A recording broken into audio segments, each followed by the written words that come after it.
of the State of Israel, Benjamin Netanyahu.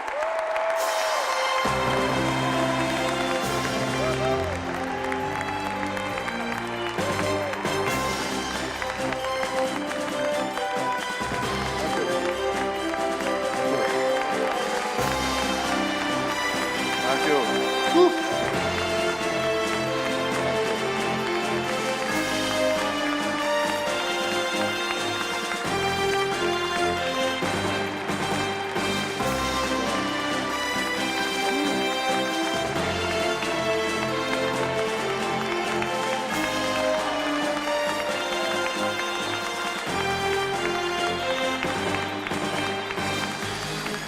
Thank you.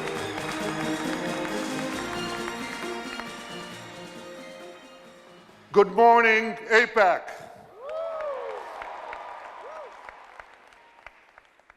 It's always great to be here. But as I told President Trump yesterday, it's especially great to be in America's capital now that he has recognized Jerusalem as Israel's capital.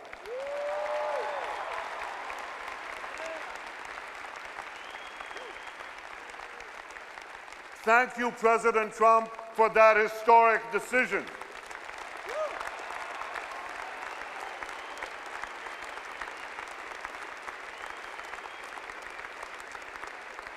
Thank you for announcing another decision to move the American embassy from Tel Aviv to Jerusalem this Independence Day.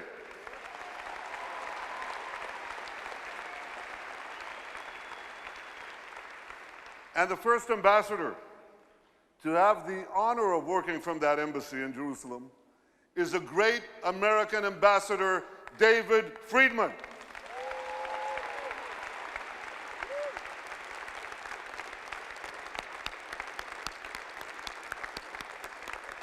David, thank you for that terrific job that you're doing. And you know who else is doing a terrific job? Israel's ambassador to Washington, Ron Dermer. Stand up, Ron.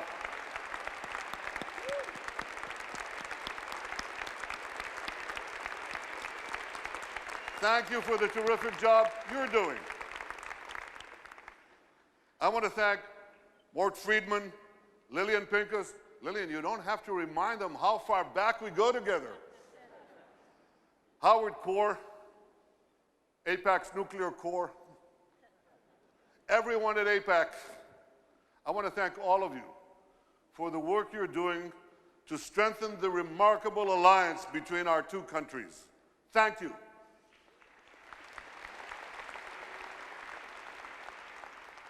I want to acknowledge the Israeli ministers, Israel's representatives here in the United States and the United Nations, the Mayor of Jerusalem, the many members of Congress, and the former leaders of countries who are here.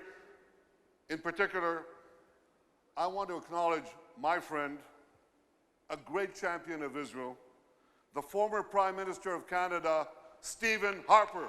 Stephen, stand up, please.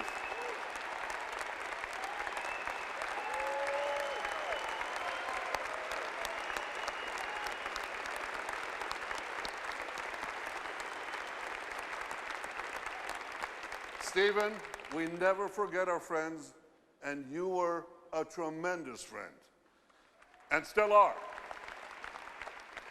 And finally, I want to thank the 4,000 students who are here with us today.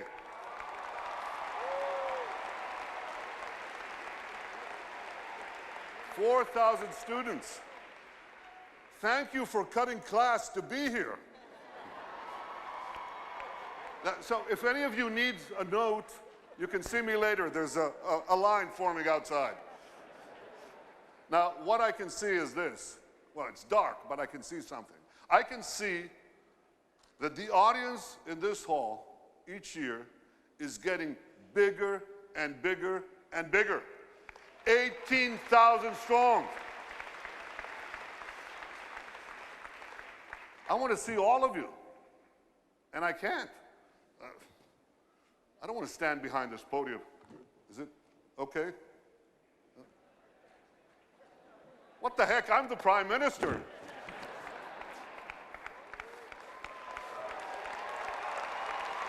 Thank you. Right. Yeah. Great. Good to see you. Thank you. I'll get there too, don't worry. Great to see you.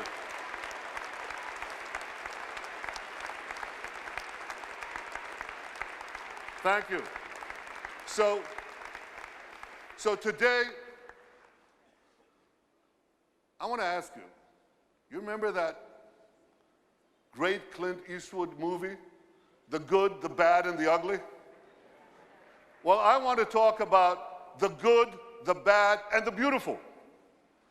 The good are all the good things that we are doing in Israel that are helping make the world a better place.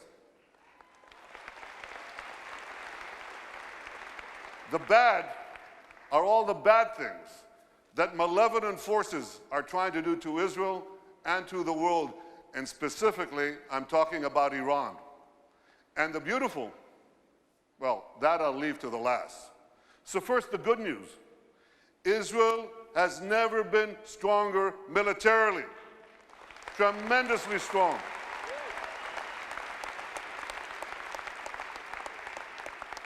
That's an F-35 fighter plane, the most advanced in the world.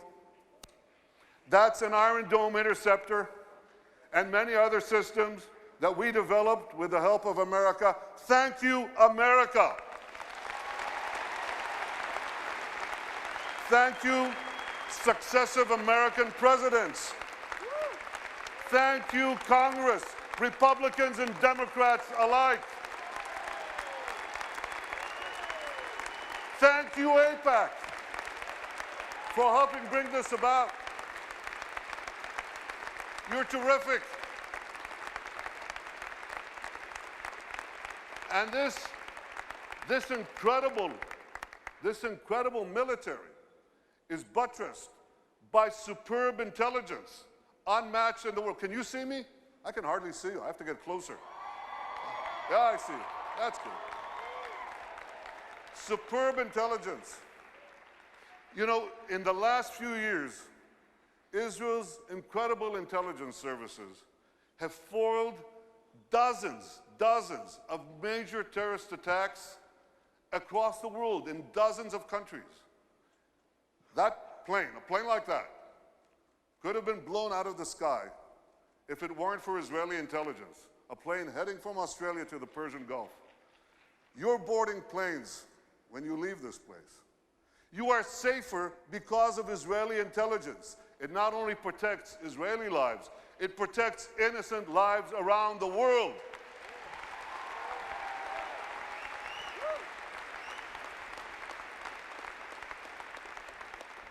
And we're able to do all this because of the extraordinary soldiers of the Israel Defense Forces, men and women.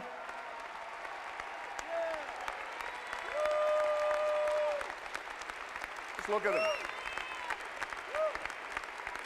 Men and women, black and white, religious and secular, gay and straight, Jews, Muslims, Christians, Druze, Circassians. They come from different backgrounds of Israel. They keep us safe. They make us proud.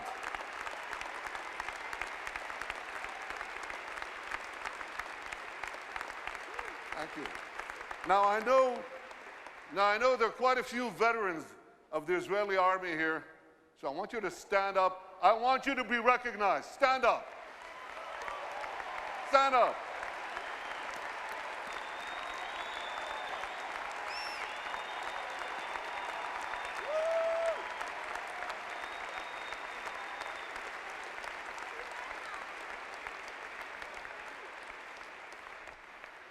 But the good news doesn't stop merely with Israel's strong military. It continues with Israel's strong economy. It's a tremendously strong economy. And I'll tell you, we made it stronger by moving Israel to free market principles, which unleashed the spark of genius embedded in our people into innovation, entrepreneurship, And there's a revolution taking place. This couldn't happen at the better time. Look at the 10 leading companies in 2006. 5 energy companies, one IT company, Microsoft. And a mere 10 years later, 2016, a blink of an eye in historical terms, it's completely reversed.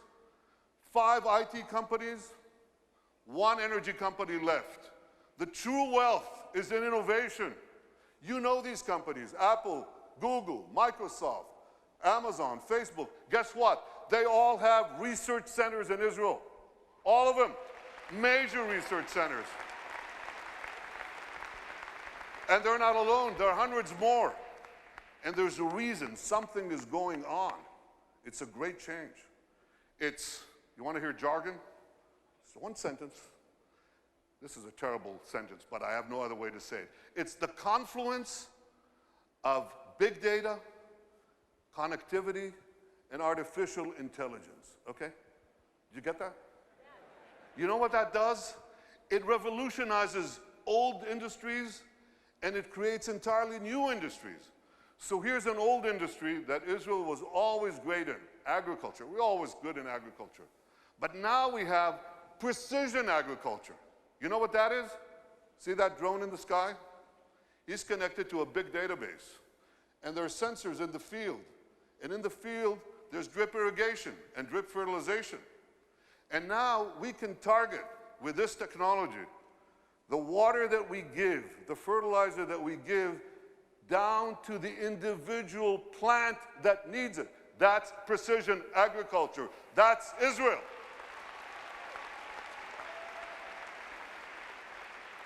Unbelievable. You know, we were always good in water. I want you to see how good we are. So we recycle almost 90% of our wastewater. The next country with less than 20% is Spain. You can see how Israel, what it does for water, what it does for the environment. So when you take these two things, agriculture and water, and the other technologies that we apply in both, we can change the world. We are. We are. I just heard about an African woman in Africa has to walk 8 hours a day to give water to her children. 4 hours one way to a well, 4 hours back. And a young Israeli company brought in this technology that improves on Moses. Remember Moses? He brought water from a rock. They bring water from thin air. They bring water to Africa, to millions of people in Africa. Israeli technology. And I was just recently in India. That's my friend, Prime Minister Narendra Modi. Great friend. I'm showing him cherry tomatoes. This is in Gujarat, India. This is Israeli technology. And what I heard there was fantastic. Farmers came from the region. There's an experimental farm there and a place where Israel gives technology know-how to Indian farmers. 65% of India's population are farmers. And one farmer after the other gets up and says, because of Israeli technology, I've increased my crop yields and my income 3 times, 4 times, 5 times. Israel is changing the world in India, in Asia, in Africa, in Latin America, everywhere. These are the old industries. Now they're new industries. Israel is literally, how can I say this? Israel is literally driving the world. I'm talking about autonomous vehicles. Israel is a world leader in autonomous vehicles. 500 tech companies that sprang out almost instantaneously. And one of them, Mobileye, up there on the left, was just sold to Intel for the paltry sum of $15 billion. But the interesting thing is that Intel said to them, here are the keys to our 30 worldwide autonomous vehicle businesses. You run it. Israeli technology is driving the world. And one last industry, there are many more, but one more that you're all familiar with. You have bank accounts? You should. Okay. Well, you don't want anyone hacking into them, right? Or into your cars, or into the planes you ride. You need cyber security. Everybody needs cyber. Israel has become a world leader in cyber security. Look at how much they invest in the hundreds of Israeli startup companies, tremendous companies. But here's another factor that you should know.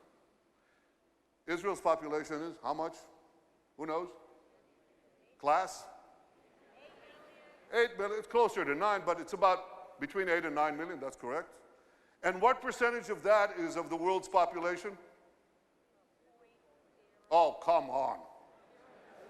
It's 1/10 of 1%. So what percentage do we get of the world global investment in cybersecurity, in private investment in cybersecurity? We're 1/10 of 1% of the world's population, and we get a whopping 20% of global private investment in cyber. We're punching 200 times above our weight. Not 2 times, not 10 times, not 100 times, 200 times above our weight. That's one heck of a punch. Very strong. Now here's how the dots connect. Because we have this tremendous capacity for security and intelligence, and because we have this tremendous capacity for civilian technology, for making the lives of people richer, safer, more productive, many countries are coming to Israel because they want to share with us these benefits. And that creates the third great change, which is a flourishing of Israel's diplomatic relations around the world. You know, when I joined the Foreign Service 105 years ago,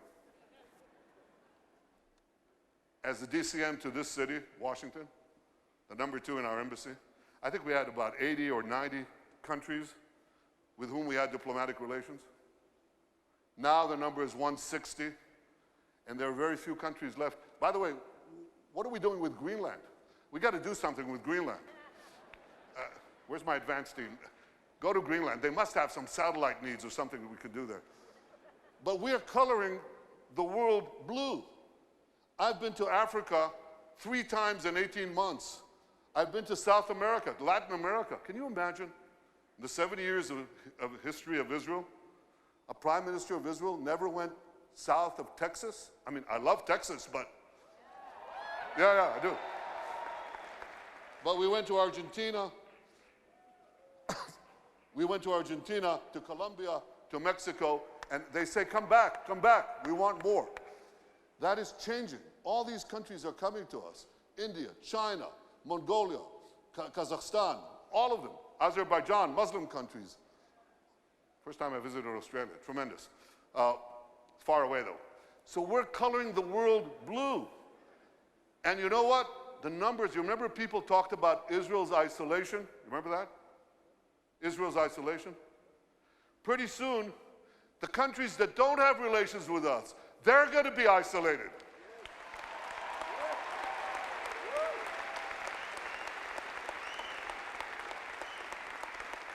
There are those who talk about boycotting Israel.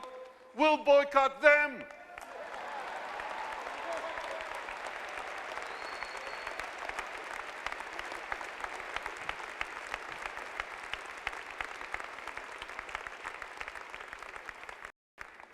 So, the good news is good,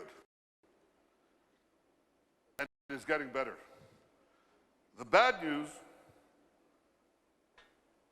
and that's the bad news, is that bad things are getting worse, and they're very bad. And when I talk about that, we have to deal with this challenge. And I'm thinking specifically, what do we do about Iran?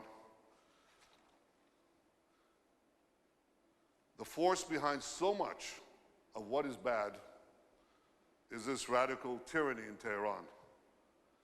If I have a message for you today, it's a very simple one. We must stop Iran. We will stop Iran.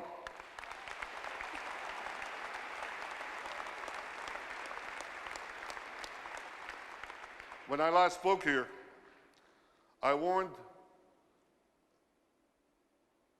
tried to warn the world about a nuclear deal that was a threat to the survival of Israel, the security of the region, the peace of the world. I warned that Iran's regime had repeatedly lied to the international community, that it could not be trusted. I warned that the deal gives Iran a clear path towards developing a nuclear arsenal in little more than a decade. And I warned that by removing Iran's sanctions, Iran's regime would not become more moderate and peaceful, but more extreme and belligerent, much more dangerous. And ladies and gentlemen, that's exactly what has happened. Here is what Iran is doing today. Can you enlarge that? No? Can you see that? Yeah, okay. Well,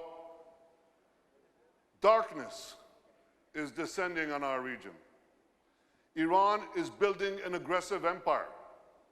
Iran, Iraq, Syria, Lebanon, Gaza, Yemen, more to come. Now Iran is seeking to build permanent military bases in Syria, seeking to create a land bridge from Tartus, from Tehran to Tartus on the Mediterranean, and in addition to moving its army, its air force, its navy to Syria to be able to attack Israel from closer hand, it's also seeking to build precision-guided missile factories in Syria, in Lebanon, against Israel. I will not let that happen. We will not let that happen. We must stop Iran. We will stop Iran. Last week we read in the book of Esther about an earlier Persian attempt to exterminate our people. They failed then, they'll fail now.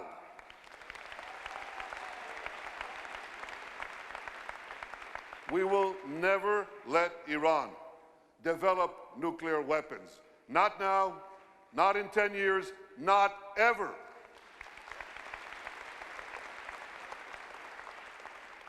President Trump has made it clear that his administration will not accept Iran's aggression in the region.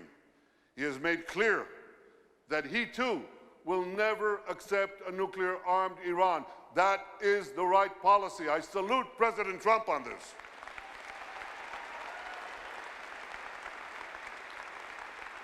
And the President has also made it clear that if the fatal flaws of the nuclear deal are not fixed, he will walk away from the deal and restore sanctions. Israel will be right there by American side, and let me tell you, so will other countries in the region.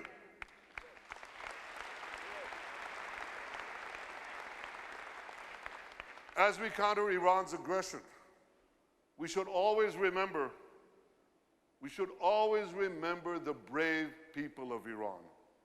Their suffering, their hopes, their courage. Women are jailed for removing their hijabs. Students are tortured and shot for advocating freedom. We stand with those in Iran who stand for freedom.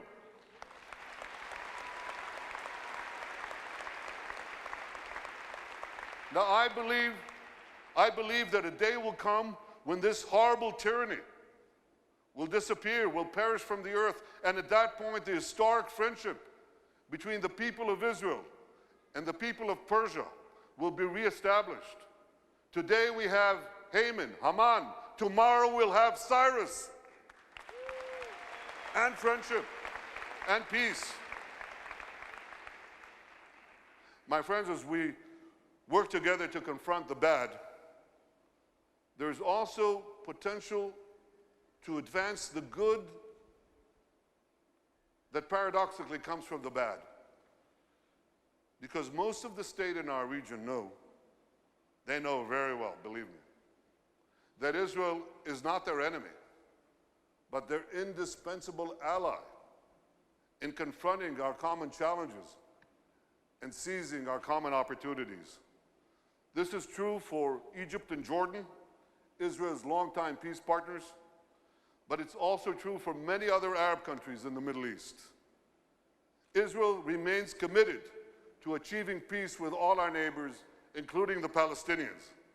President Trump has made it clear that he is committed to peace.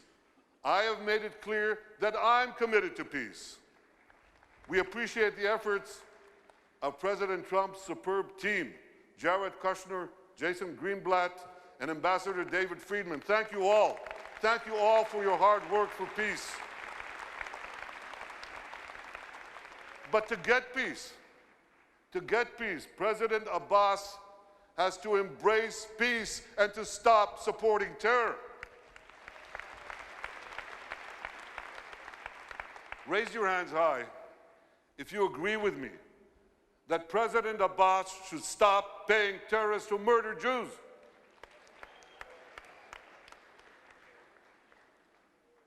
You know how much he pays? He pays about $350 million a year to terrorists and their families each year. That's about a little less than 10% of the total Palestinian budget. That's an incredible number. He pays Hakim Awad. Hakim Awad is the terrorist who murdered this beautiful family of Ehud and Ruth Fogel and their 3 children, including a 3-month-old baby girl, Hadass. So he pays Hakim Hadass, this murderer, and over the lifetime of this killer, he will be receiving $2 million. I have a message for President Abbas. Stop paying terrorists.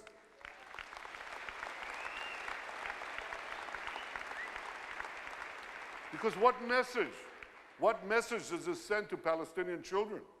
It says, murder Jews and get rich. And I believe President Abbas should find better use for this money to build roads, schools, hospitals, factories. Build life. Don't pay death. Invest in life. Invest in peace. Israel hopes that the passage of the Taylor Force Act will make clear to President Abbas that America has zero tolerance for terror.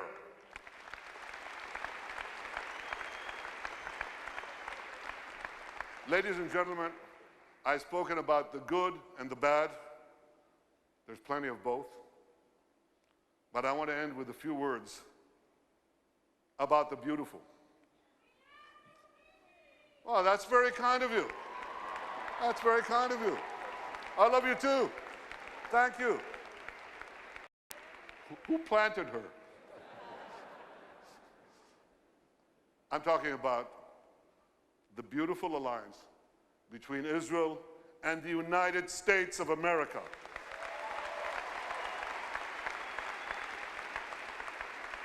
I'm talking about the beautiful alliance that has brought all of you here to Washington, the beautiful alliance that you work day in and day out to make stronger and to make better.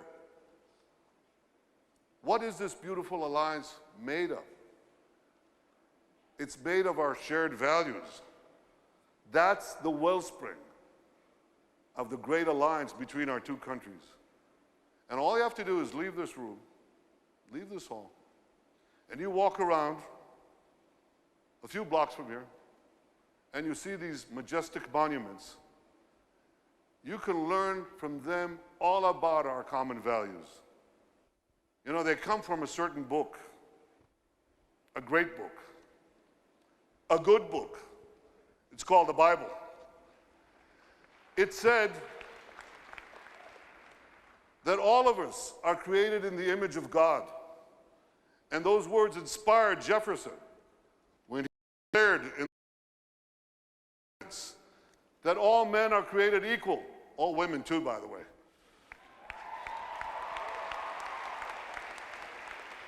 And that book inspired Abraham Lincoln in the darkest days of America's Civil War.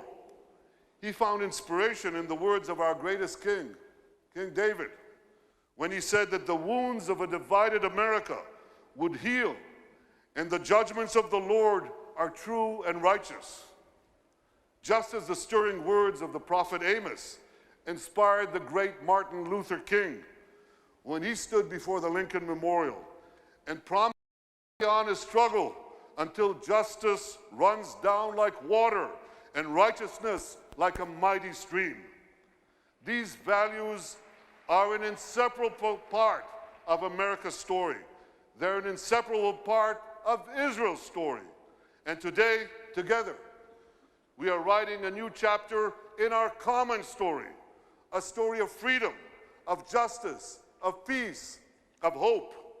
And it is because we're inspired by the same ideas, because we're animated by the same values, that America and Israel have forged an internal bond that can never, ever be broken. Thank you, AIPAC. God bless Israel, God bless America, and God bless the Israel-America Alliance. Thank you all. Thank you.